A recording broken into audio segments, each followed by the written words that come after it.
RotoBallers, we've got ourselves a RotoBaller PGA show kind of for the Mexico Open this week, right after a hot Genesis Invitational. We've got Joe nicely jumping from Joe Idoni's preferred line show right onto the RotoBaller PGA show. Guy's doing back-to-back RotoBaller show appearances because we love him that much and he loves us back too. So Joe, thanks for joining the show. Your inaugural appearance on the illustrious, the combustious RotoBaller PGA show. Yeah, man, I'm happy to be with you. I'm just the Mexico man. Spencer came down with the Mexico Open flu, so I'm the pinch hitter. I'm always in the bullpen, so don't have to leave anything in the tank. Just throw gas tonight, baby. Hey, whoa! So we've got Rick Run Good running in the background. Joe, give me 2 seconds. I don't know what's this happened to me the last time. I think my guest sometimes triggers my Siri. And it just goes crazy on me. It's happened now twice. Apologies for that. He caught me way off guard there. I was about to say nothing left in the tank, kind of like Hideki did last week. If people have been watching this show, you know my take on Hideki. Congratulations to Hideki. We had his first top 10 since the Players of 2023 being a win. So I will own that. I did not see him doing what he did. He only gained, I think, 2 strokes on approach the whole week, but did the rest with around the green play and just continuing to be a wizard around the greens. The ball striking was not there, and someone that relies on that is typically not going to find him on my card. But I will take a victory lap about saying the 2 guys that I've mentioned the whole time, it's Xander and Canty. I know you and Joe Idoni spoke about this. I've said, especially with Xander, one of the most talented golfers there are, but one of the worst competitors on the PGA Tour relative to their peak performance. And I think there's just a way, I'm just betting this guy top 20 nonstop because that's what he's going to be cashing, and I'm not going to waste my money on any outright bets for them because it just never comes to fruition. There's 2 guys, Joe. I do this thing where I do a rolling 12-month thing that I put in the PGA Stat Buffet. By the way, people, code new, as you can see right behind there on Joe Nicely's screen. He's new on the show. You can't see the actual word new behind him, but just know that Joe Nice is new on the show, and new gets you 30% off there at rotoballer.com for all our premium stuff. Man, we've got a lot to offer out there, Joe. Yeah, it's a great deal. So that's what I was talking with Joe about. We plan on just doing it for the first week of the season, but so many people are using this code that we just want to keep pumping it out there. Let people grab that amazing savings. I think it takes it down to between $6 and $7 a week for the rest of the year. So you can head over to rotoballer.com, use that promo code new when you sign up. Access to your stuff, Spencer stuff, my stuff, Joe Idoni stuff. We got Matt Miller does live over there. Ian McNeil's doing amazing work. So just a great team.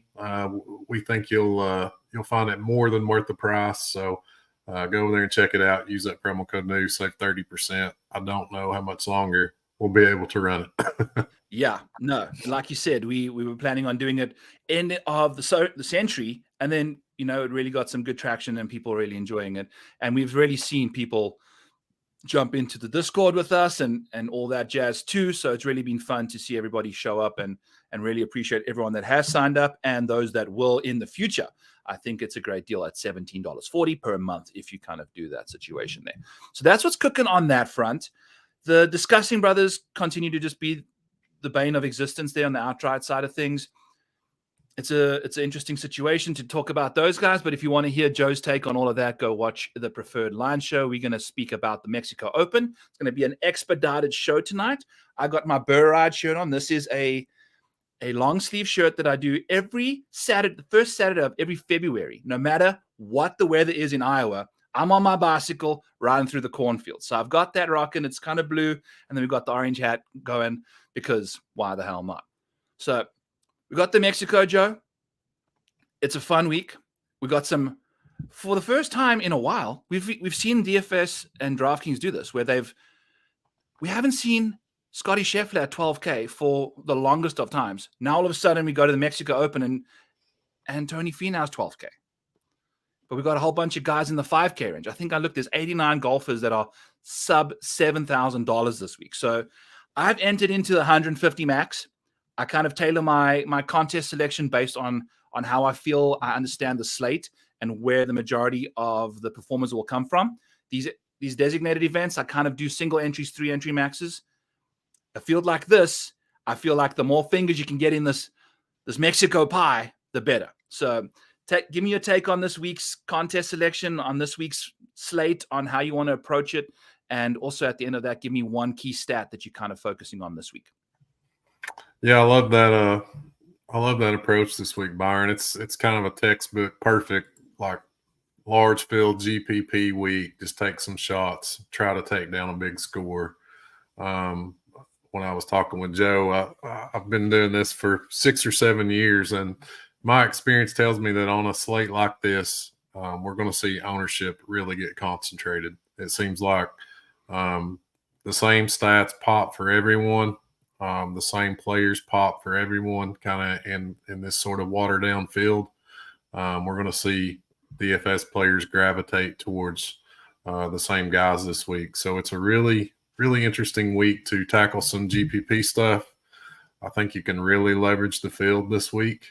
So I like where your head is. I think that's a great approach to take to DFS this week. And these events can be fun, man. There's, obviously we don't have the star power that we saw last week, but it's been kind of crazy long shots winning every week anyway. So let's just roll with it and do our thing.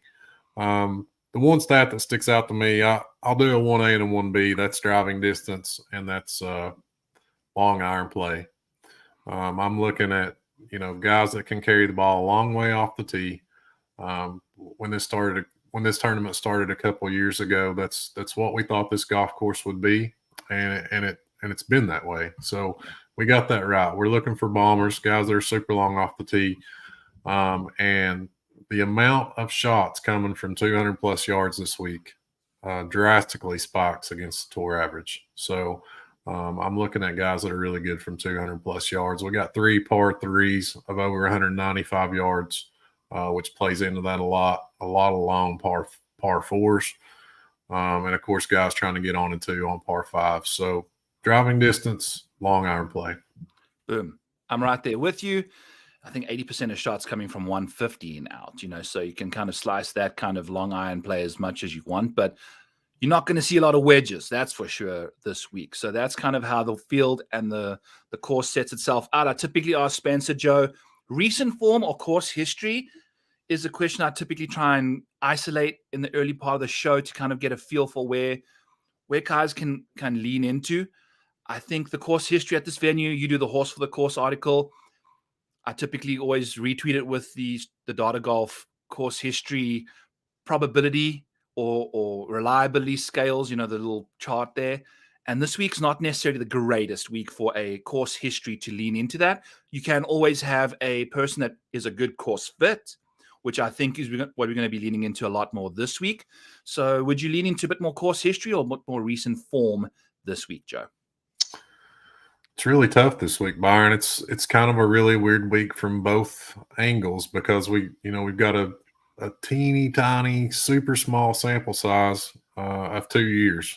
This event's only been in existence for 2 years, so we've only got 2 go arounds this golf course, which in evaluating course history is nothing. It's like one sheet of paper in a notebook. So there's just not a lot to go on from course history. I like your thoughts on maybe leaning course fit. And of course, it is kind of nice if you can grab a guy that's seen the golf course. And from a recent form perspective, honestly, this field is so bad that there's just not going to be a lot of good recent form. So there's not a lot of guys you can fall on from recent form, and the course history is tough because it's such a small sample size. So. Yeah. I'm with you. I think if there's a guy making his Mexico Open debut this week that you feel is a good course fit, don't be scared to pull the trigger there. Boom. I love that. And just to add to that, I tweeted out earlier today, I'll get to a guy down here in the $6,100 range that I really like. But my Corn Ferry 45 article is now, I know I released it to start the year for the Sony, but now is the year. I realized that I had like Samuel Phillips. Sorry? I said now is the time to look that article up. We probably Yes. need to bump that to the homepage this week. Yes, because I said 37 of the 45 guys in that article. There's now only 44, RIP Arjan Maronk, but 37, it's now 40. It's like 40 of the people, 41 of these guys that I wrote up in that article are playing this week because the field is so weak. All of the priority rankings are now getting these guys into the field, and they haven't played a lot of tournaments. So you're going to be relying on what they did on the Corn Ferry Tour. In that article, you can see recent form, long-term, short-term trends. You can see how they play on different types of course difficulties, medium, hard, or easy. You can see just about every metric that they have for like basic stuff like driving distance. I think driving distance is going to be paramount importance this week, and putting. So you can see what the guys can get up to there and use that article to really kind of differentiate yourself when finding guys to put into your big multi-entry contest this week. So just throwing that out there. It's completely free. The cheat sheet I dropped in the Discord, that's going to be for the Discord members. Use code NEW there, and you can filter in and use all the information that's in the free article just in a handy cheat sheet there in the Discord. So I dropped that there this morning. So that's out there, just some housekeeping stuff in the middle of the show.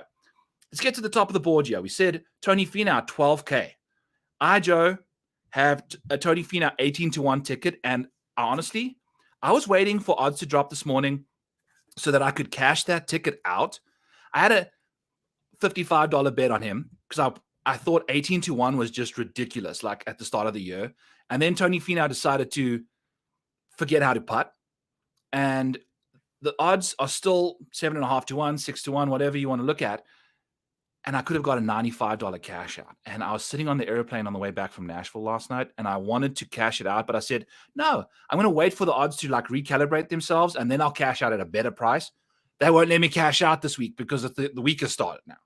So now I'm in on the Tony Finau situation, and I'm not sure how I feel about it. So hit me with your take on Tony at $12,000. Are you playing him or are you not?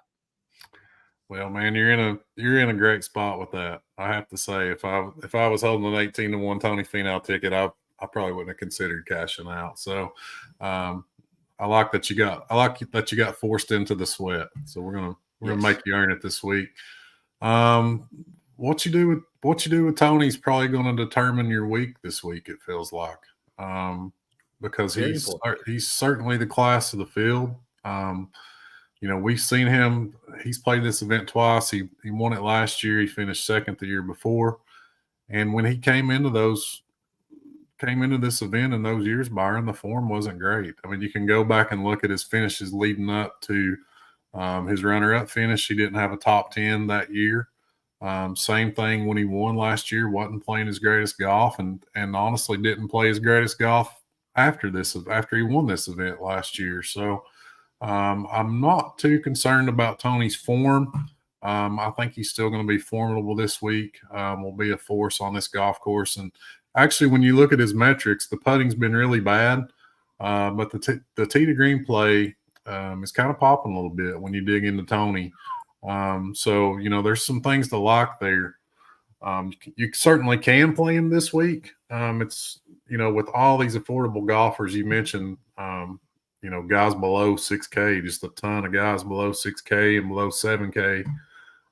So you don't have any problem playing Tony this week if you want to. It's one of those things. I'm probably going to have to wait and see where ownership shakes out.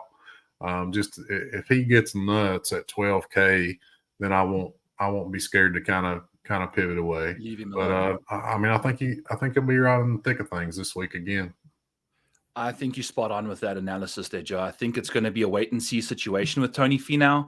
We got Clint in the chat here asking if you should bet Tony Finau for a top 20 or a top at -200. I know a lot of PGA bettors don't like to go to the negative odds type of world. I think Tony Finau's ball striking is just so good right now in a field like this. The top 20 bet just seems like it's almost, I don't want to use the word automatic, but it seems like if the putter still is a little disobedient, which we've come to terms with Tony, he can still ball strike his way to a top 20 quite easily in this kind of a field. There's going to be other guys that'll beat him out with the putter, but I think -200 is not a bad option for Tony Finau. On the PGA Tour, he's doing that about a quarter of the time.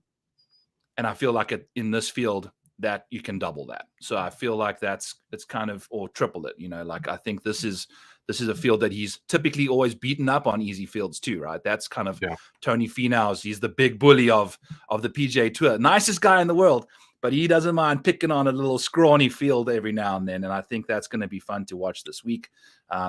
Brian England says 18-1 is a nice bet.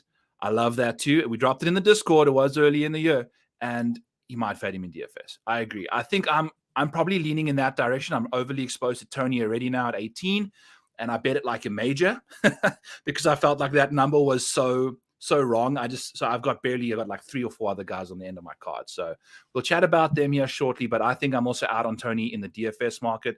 I think it's going to be so difficult at 12,000, and with the putting concerns, I just don't know how trusty he's going to be for me.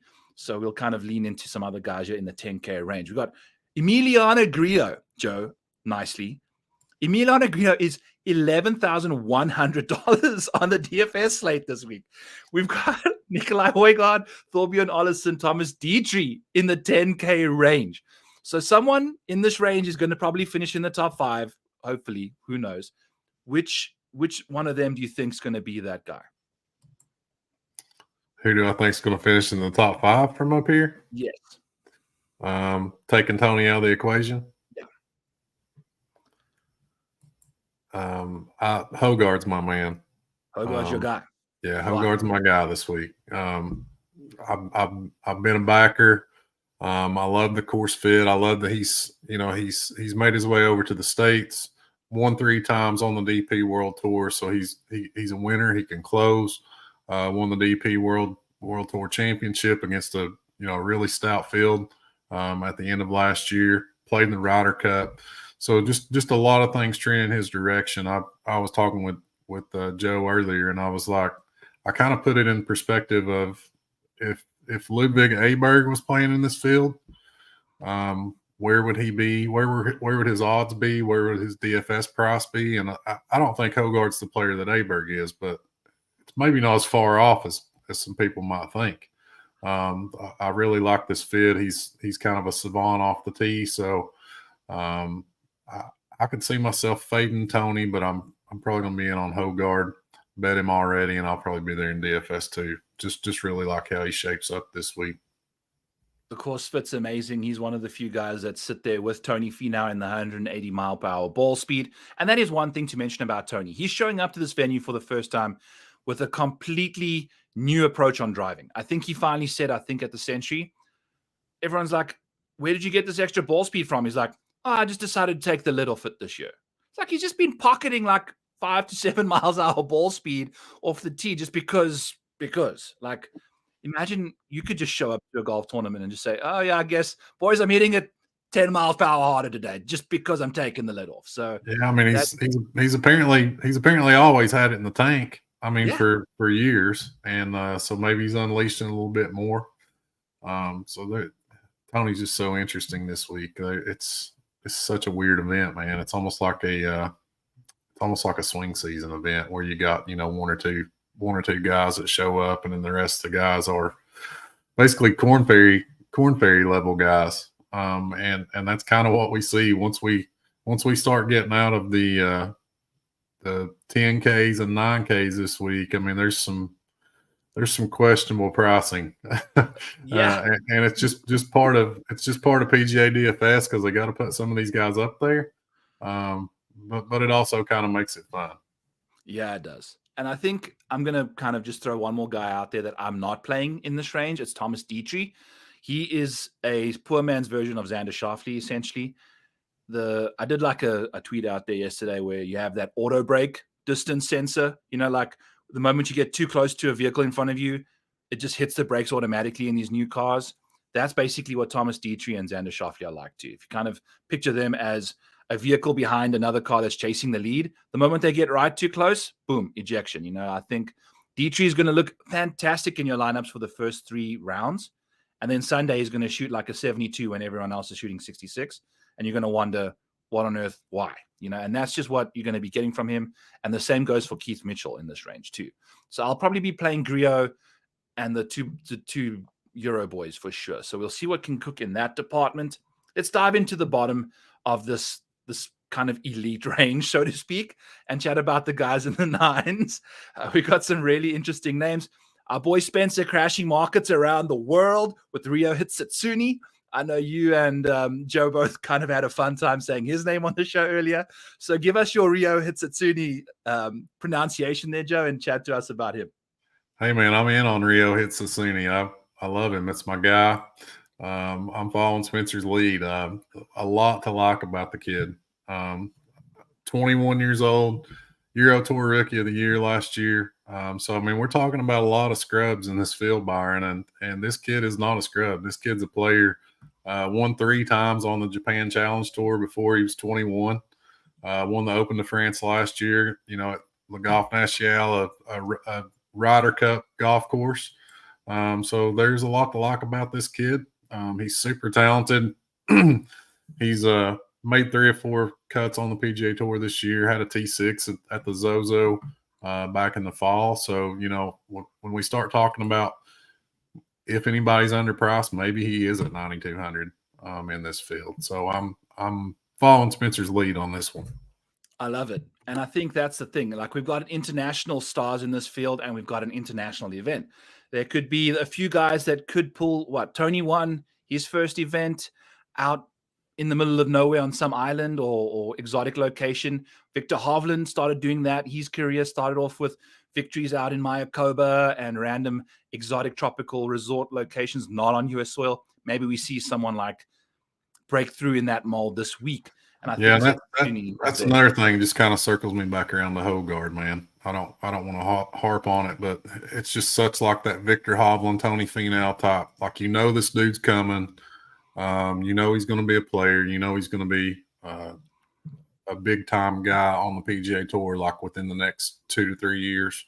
So it's just like I could see him like mopping this thing up on the outskirts, Cool. And I think bouncing off of Højgaard there, someone I was looking at is Steven Yeager at $9,800. Both played fantastically at Torrey. There might be a few guys at the top of this leaderboard that played nicely at that kind of a golf course. I know the rough isn't quite the same here, but you can equate that kind of a ball striking venue to this golf course with the long driver hairy narrative and long iron approach play at those 2 courses. And considering we've got a field of limited guys that have played in these big events recently, to have some recent form on a course like that is good to know. So I think Yeager and Nikolai both played very nicely at that golf course, and so did Thomas Dietrich. And I think we got Darbo in here from Sweet Spot. He says you might conjure up a keystone case bet for a Thomas Dietrich top 10. I will be willing to take that on right now, Darbo. Thomas Dietrich does not finish inside the top 10. I owe Darbo a bet for him for Tom Kim already. So maybe we do a double or nothing situation. Got Brian also. I like to go against Darbo, man. He's so good. He's tough. He's a sharp man. He's a sharp guy, and he's got a great show there over at Sweet Spot DFS. Go check that stuff out on Tuesday nights. Brian's asking about Taylor Pendrith, who I think is an interesting name. We can find him here shortly. I think he's a guy that we can chat about because he's got that length, he's got that distance. He's $9,600. Joe, Taylor Pendrith, DFS top 20. Really like Pendrith. I think he's one of those boomer bust guys, man. When you start digging into his game log, you're going to see, especially over the last few months, you're going to see multiple top 10s and multiple missed cuts. And it's just honestly just kind of what you're getting with Pendrith. So strap in, be ready for the ride. I almost prefer like a top 10 or an outright on Pendrith as like a top 20 because I feel like if he's playing well, he's going to be up there in the mix this week against this field. So I think you can maybe even look at an outright or a top 10 or top 5 bet, Brian, on Pendrith. But I like him. I like the way he sets up, as you mentioned, super long off the tee, Byron. I think he's top 10 in this field in driving distance. Yeah. Really good long iron player. So just a boomer bust guy, kind of the perfect DFS, spot to play a guy like Pendrith.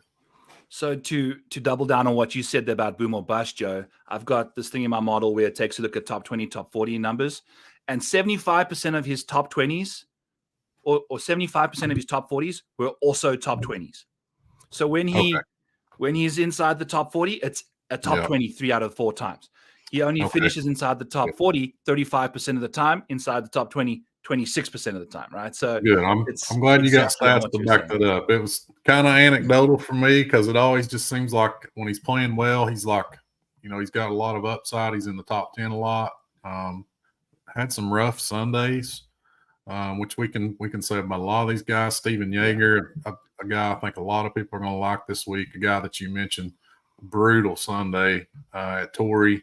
And that's kind of his MO. If you look at his final round scoring average, it's really, really poor. I think he's outside the top 100 on tour in final round scoring average. And Pender's struggling in final rounds as well, I believe.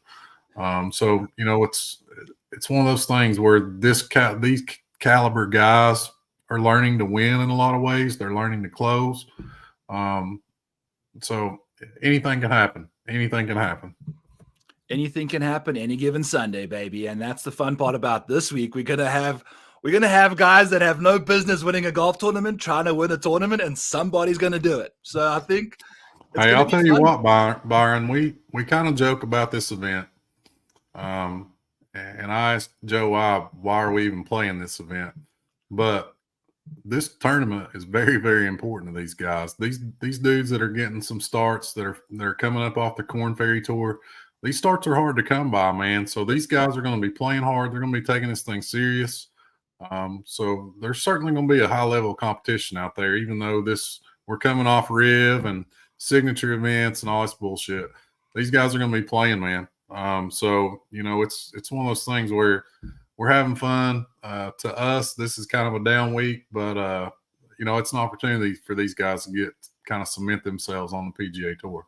Yes, I totally agree. And this is a churn event. This is the the definition of when the churn starts taking place, and guys that finish inside the top 10 can get in that Aon swing 10 and all that jazz that we don't understand anything about over on the PGA fan base. But we're in the 8K range now, Joe, and we have a segment of the show called Gourmet or Cray Cray, where we get some prices that are they gourmet? They're a little spendy for your price range, or they're a little spendy for the name associated with him. But you might think, you know what? I'm willing to spend up on this guy because I like his chances. Do you have anyone in this 8, 9, 10K range that's gourmet to you that you kind of willing to spend up a bit on in the Mexico Open this week?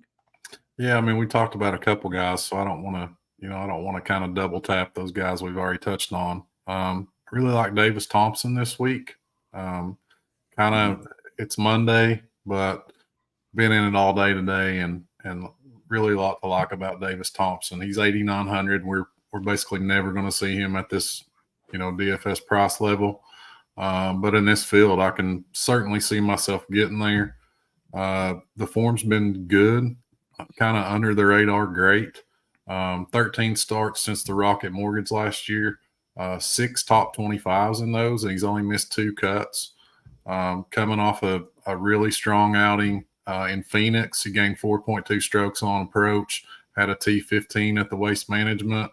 Really good from 200 plus yards, which is something I'm looking at this week. So my gourmet guy wouldn't normally pay that, but Davis Thompson at 8,900. Let's go. I love that. And if you look at Davis Thompson leads this field in strokes gained in par 5 scoring average. And if you think about, there's 4 par 5s on this course, but really, is there more than that at the end of the day, if you think about it? Because this is a long golf course with a lot of long approach shots into the greens, which to me, it may be a par 4 with a 4-iron from 220 yards out, but that's a par 5 basically, like theoretically, a par 5.5, call it.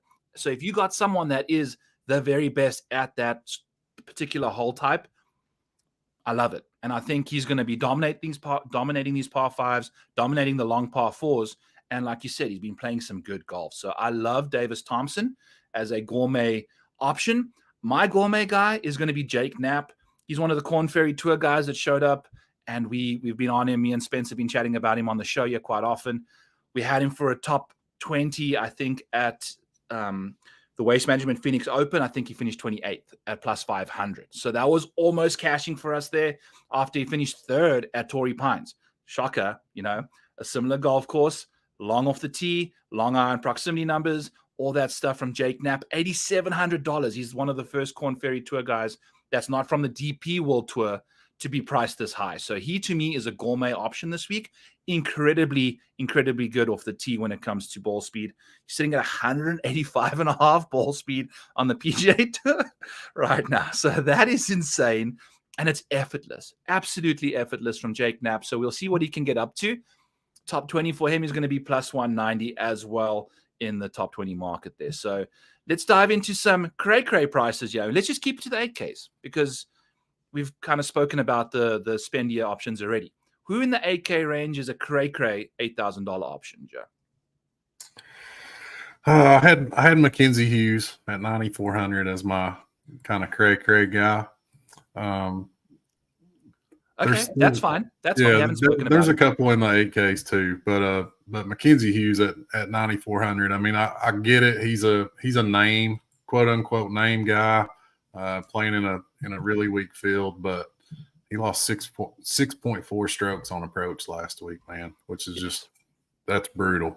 We're talking about a guy kind of his bread and butter is grinding out par, scrambling, making some putts, and not exactly a great fit this week, and he's priced up there at 9,400. So that's my cray of the week for sure, above 8K.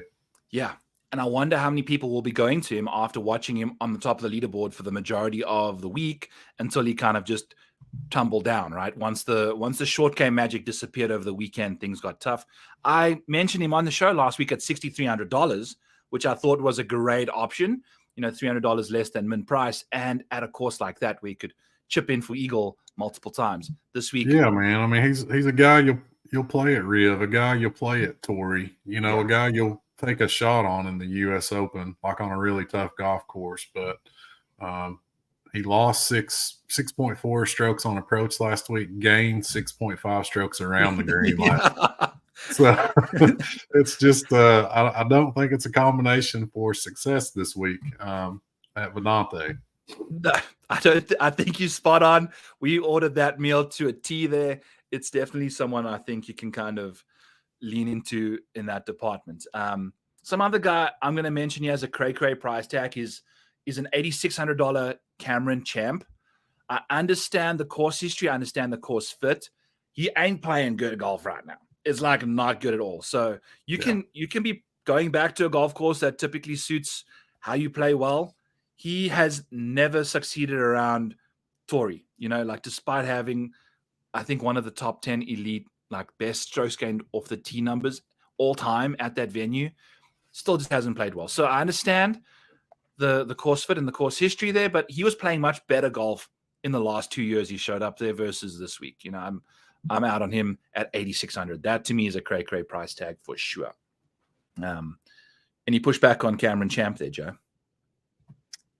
I don't disagree with the overall thought. I mean, I think Cam Champ's just such an outlier, just such kind of a weird player that the price tag is gross. But we've seen this dude just miss cut after cut after cut and then win golf tournaments. So, I mean, I feel like he is kind of a sicko outlier. And he's not built like a lot of these other guys. So, I could conceivably theoretically see him playing well this week, but I wouldn't pay the 8,600 to take that chance. So I'm with you on it. Yeah. I mean, he's plus 500 for a top 10. Maybe that's an option you want to if you're in the mood for Cam Champ, go there because you're going to capitalize on that boom or bust type potential and not necessarily. I feel like that plus 500 is better than $8,600 in DFS. That's just my take on that. If you want to lean into that kind of situation, maybe a plus 11 to 1 top 5 or something. And the sicko thing is he's probably going to get a little bit of ownership just because of the course history and because he's a recognizable name, the kind of casual DFS players. That's especially makes it gross as if he does get a little steam behind him in DFS this week. Yes. So that to me is, I think he's more of a better bet than a DFS option this week, if you ask me. Let's get into the sevens and carry on with this little gourmet or cray situation here. Who south of $8,000, Joe, do you have as a gourmet option who's a little spendy, but you're willing to go to him? I mean, I think there's a couple places you can go this week. Obviously, it gets pretty gross pretty quick. In this sort of field, like I said, a lot of similarities to swing season events. So you're probably not going to feel just peachy when lineups lock this week with some of the choices you're forced to make. But I think there's some directions you can go down here.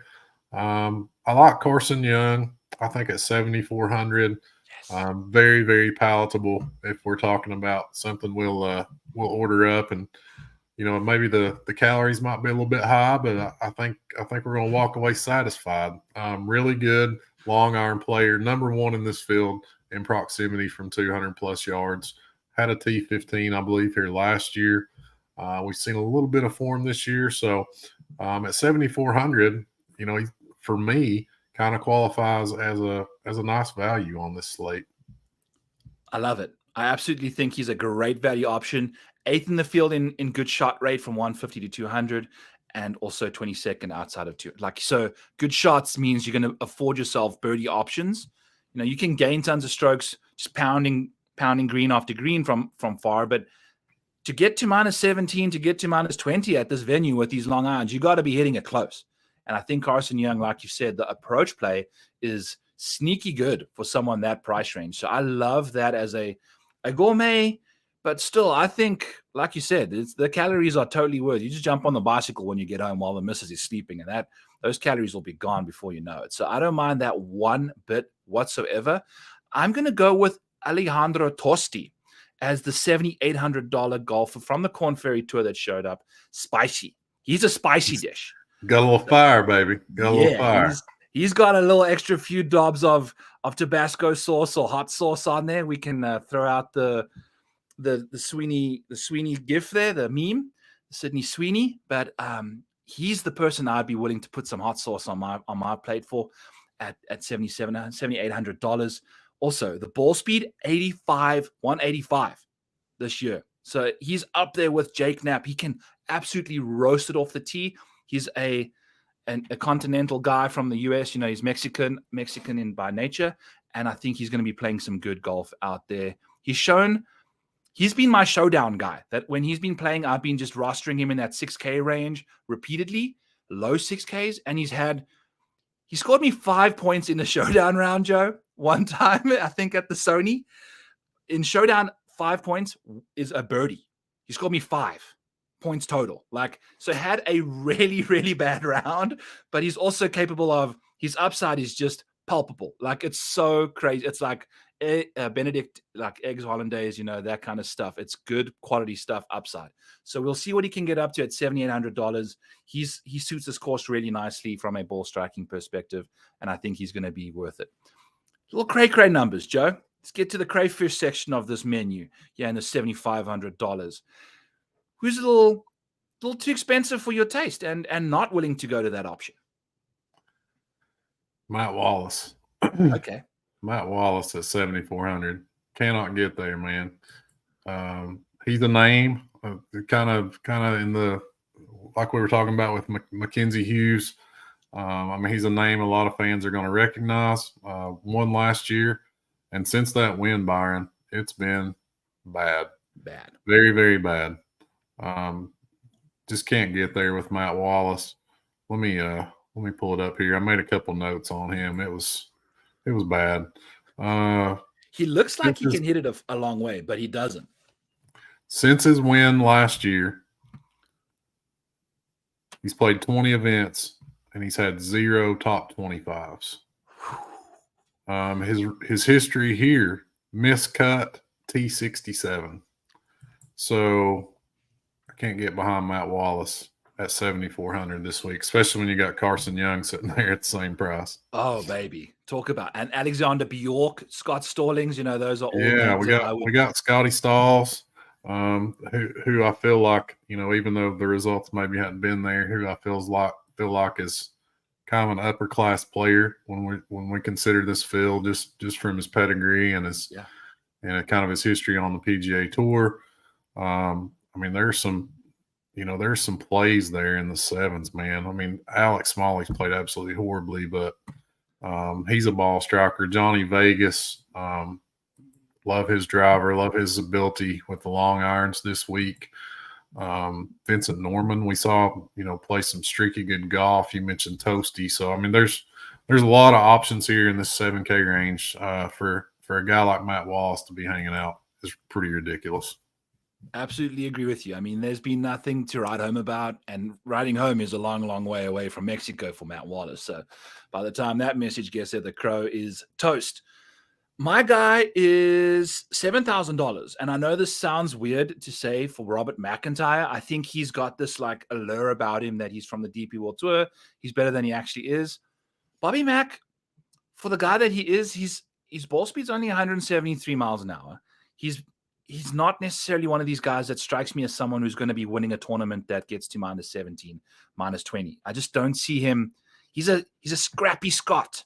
He doesn't like, he's like bangers and mash. He's not a kind of guy that you're going to be ordering tons and tons of. I think you want to play him at tougher venues like Mackenzie Hughes in a way. I think he's very scramble centric, and that's what he gets up to. So this week, I mean, that's his best metric. He gains the most total strokes around the greens out of his 4 buckets. So I don't want to around the green guy. We're seeing about a 66, 67% GRR rate at this venue. So you're only going to be relying on that stuff one of every 2 or 3, like one of every 3 shots, you're going to be around the green. The rest is going to be putting, and he's not necessarily the very best putter in the world. So I'm out on Scott Robert McIntyre this week at 7,000. He's cray. I'm with you. Okay, I'm with you. Good. Someone I want to mention before we dive into some 6Ks and then kind of rattle off a few names there is Andrew Novak. I'm going to just pick quickly. I was writing him up in our value play section, Joe. He was making cuts at a ridiculous rate in 2023 and then kind of just fell off the boil. He's back to playing good golf if you just take a look at what happened at the Waste Management. If that's a springboard into good form, he hung tough. He was playing in that final group for the final 2 rounds and was playing okay. He never completely dismantled himself. I think Andrew Novak's not a terrible option here at $7,000 in DFS, especially on approach. If you take a look at strokes gained, weighted like across the different proximity buckets, he grades out fantastically well for me. So I love him a lot. I'll rattle off one of my favorite gourmet price tags. It's Joseph Bramlett at $6,800 in the 6K range. He is, if you think about Torrey, he missed. Me and Spencer had was it a 16-1 ticket or 8-1 ticket on him for a top 20 at Torrey? I think it was 8-1. And he finished like 25th. He needed to make birdie on the final hole to cash that ticket for us, and he didn't. But Torrey, I know I'm going to compare a few because we've seen a few of these guys play at Torrey. I think Joseph Bramlett suits this golf course quite nicely. Yeah, I looked at Bramlett a little bit. I like that call a lot. Kind of right there at that 7K borderline before we get down into the 6s. I had Sam Stevens circled. Mm-hmm.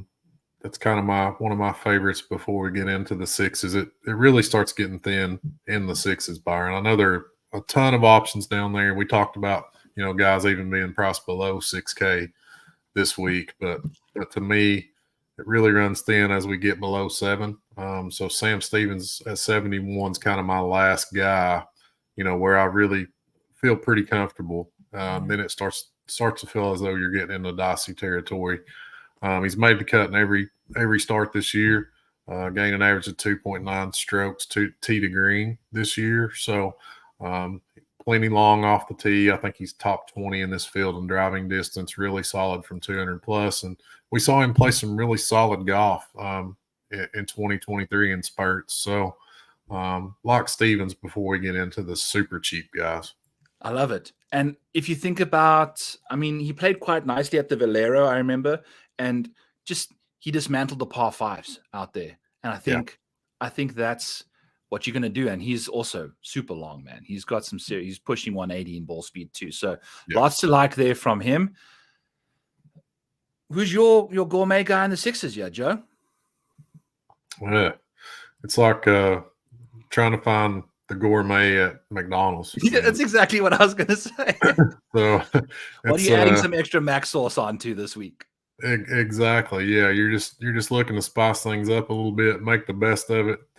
Um, the form's not been good, but to me, this guy is almost like the same guy as Cam Champ. You're just getting him like $2,000 cheaper, and that's Garrett Kigo. Yes.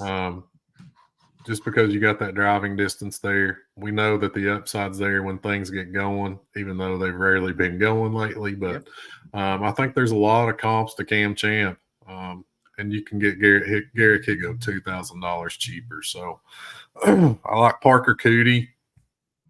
Just from a distance perspective, he and Pearson both are really long off the tee. They've made some noise on the KFT, hadn't translated to the PGA Tour yet. Yep. And if you'd have told me a year ago that Davis Riley would be 6,500 in the Mexico Open field, I would have told you were nuts. But the form's just not there. So even though I love Davis Riley, the form's been really bad. But he's a name that stands out to me down here. Okay. All right. I feel you. Another name I'm going to toss out there is Chan Kim at 6,500. I think I love Chan Kim on just a little open kind of venue. He played very nicely at the Amex.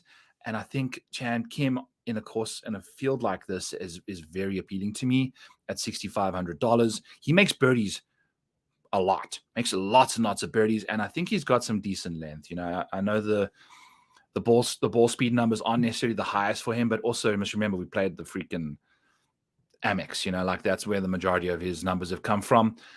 So you're going to see that, but he gains tons of strokes on approach. He's like an approach beast, so we can see what he can get up to in that department. I don't mind him whatsoever. I want to double down on the Gary Kigo love there. I think he's a great boom or bust candidate. Some other names in this range is the wonderful Adrian Demont Deschamps, the drink 5 Keystones and then just say his last name and slur a few syllables out there. So I think he's also one of these guys, tons and tons of speed off the tee. Also unknown, hasn't really shown the promise. That dude was absolute fire in the fall. It's kind of a shame that he wasn't getting PGA Tour starts because he was just like insanely hot on the Corn Ferry Tour in the fall. Yes. What do you think we should have like a situation where in the Corn Ferry you do certain like an Aon swing 5 situation? You can just get a random. Yeah, I mean they got the Battlefield promotion thing, but that's just so like almost impossible. I mean, yeah.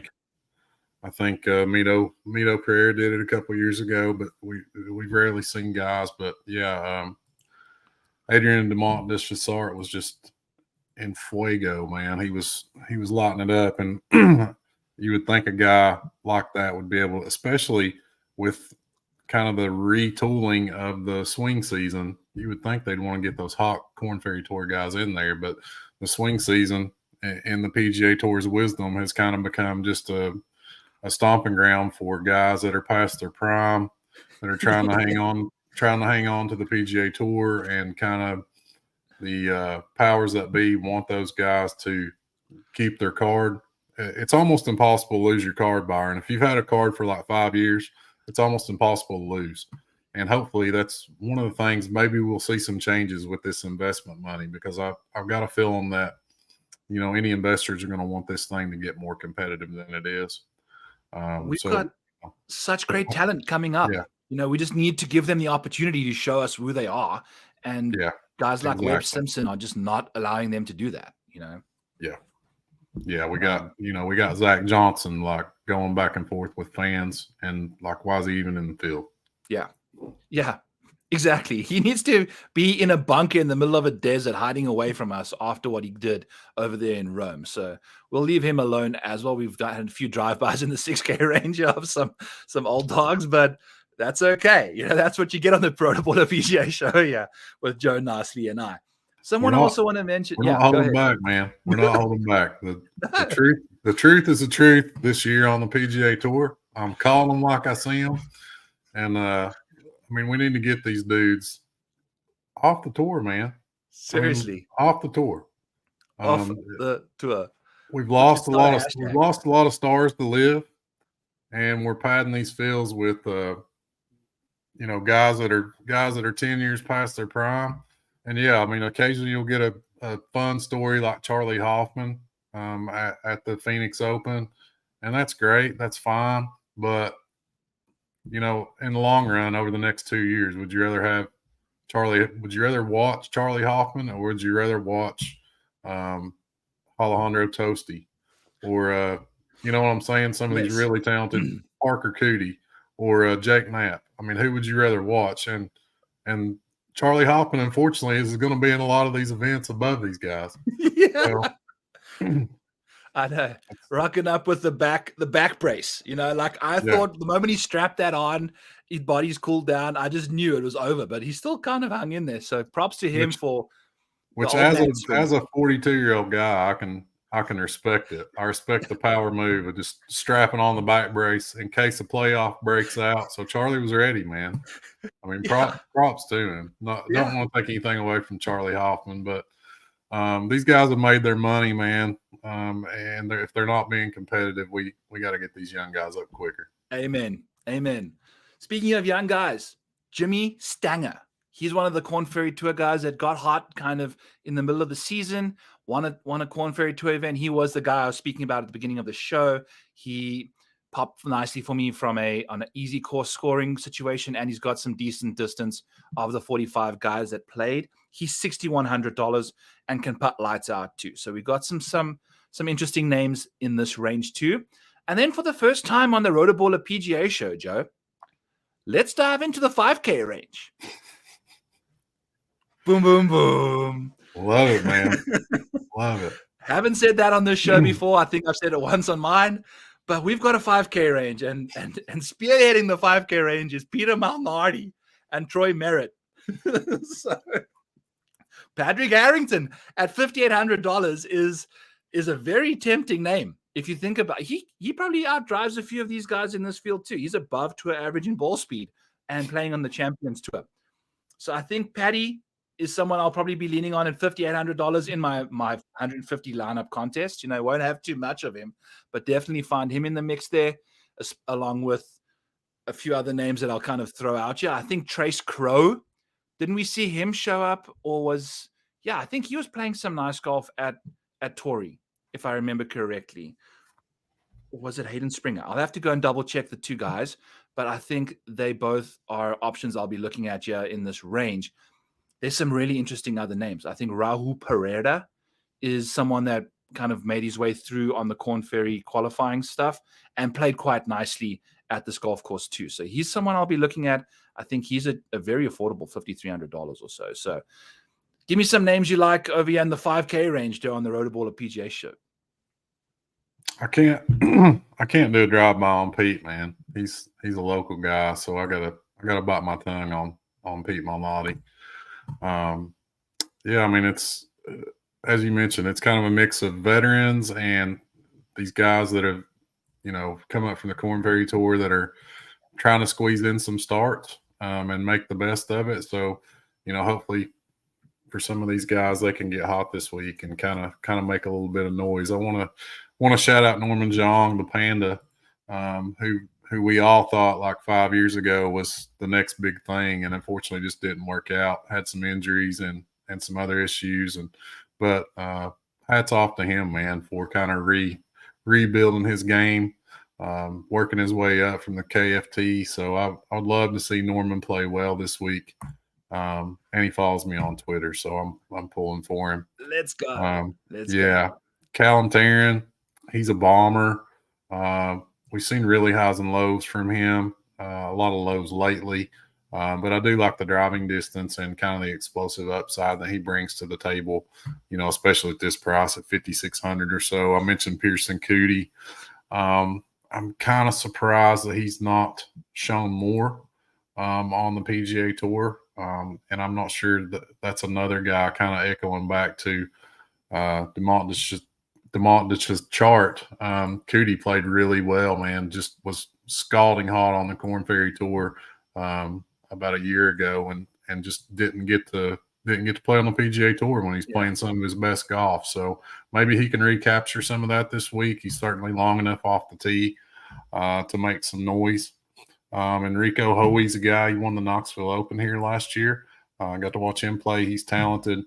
So I mean, there's some talented guys down here, man. It's just one of those weeks where, like we said at the top of the show, make a bunch of GPP lineups and dig into your stats and take some shots.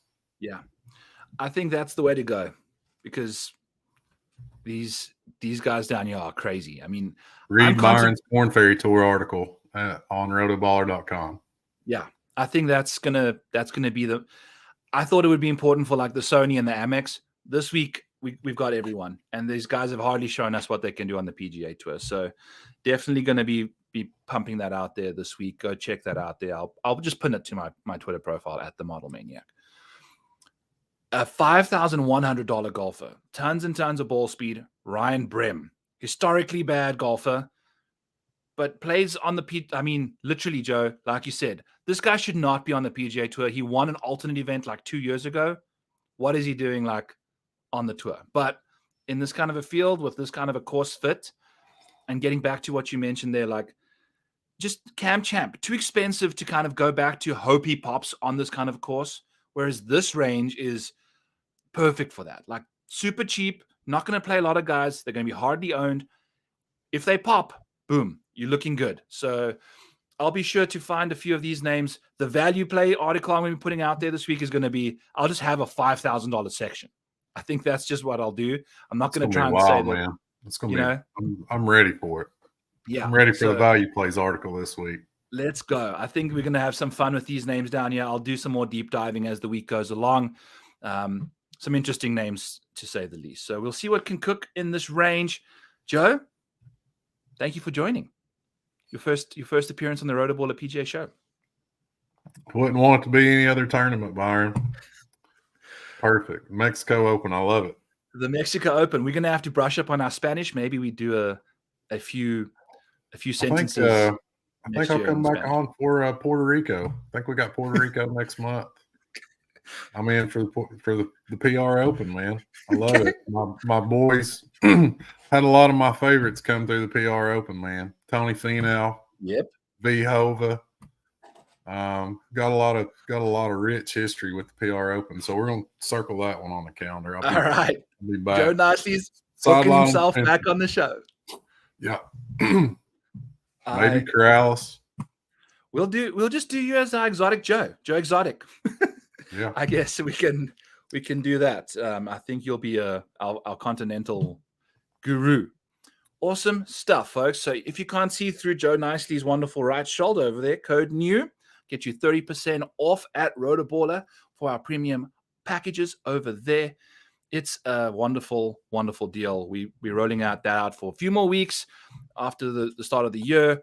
It's going to be gone once the upper management says we've got enough of y'all signing up with this. So be sure to use that as soon as you can, and follow us on the Twitters, on the X's there, at the Model Maniac and at Joe Nicely. We'll be putting out wonderful content for you guys all week. Also, shout out to Spencer. I hope you're feeling a bit better, my bud. Always a sad day when you don't join me on the RotoBaller PGA show, but I'm sure you're shivering in bed watching me and Joe shiver about this 5K range at the Mexico Open. Any parting words? Get well soon, Spencer. Yeah, we miss you, buddy. The show has went downhill without you this week, obviously. Yeah, we had one too many drive-bys on a few big names, and it was Webb Simpson, one of them. I don't think Spencer would have tolerated any of that had he been here. Spencer's not tolerating any Webb slander, no J-Day slander. Watch your P's and Q's, man. Watch your P's and Q's. So, hey, but J-Day cashed me a matchup last week in Breaking 100. So I love J-Day over Cam Young. That was a fun time. So three back-to-back weeks for me on Breaking 100. I've made my money back since I had a reverse sweep at the Farmers. So that was nice too. We'll be doing another one this week. All right, folks. Thank you for joining. Thanks for showing up. The chat was pretty fire at the beginning of the show, and then you guys kind of fell asleep on us. But the bottom of the board will do that to just about anybody. So we respect you guys for following through there. Don't forget to just do everything that we spoke about earlier in the show, and we'll catch you guys next week for whatever show or tournament that one is. We'll figure it out and have a good one. Chat to you later.